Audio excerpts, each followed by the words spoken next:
அப்பா நீ மந்திரமா பாடுபட்ட எந்திரமா நம்பிக்கையா நீ இருந்த நான் வளர்ந்தேன் கோபுரமா ஓயாத சக்கரமா கண்ணிமாய் போல் பத்திரமா என்ன பாதுகாத்து நீ வளர்த்த பாங்க நான் சொல்லணுமா தோளில் சாய்த்தென்ன ஆராட்டி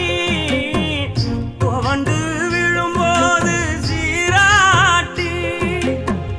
பாசமழை தூவி பாராட்டி பக்கத்தோட நின்று வழிகாட்டி என்ன வளர்த்த உன் பாசந்தான் மாறாது ஏழு சென்மத்திலும் நாம் பட்ட கடந்தான் தீராது என்ன வளர்த்த உன் பாசந்தான் மாறாது ஏழு ஜென்மத்திலும்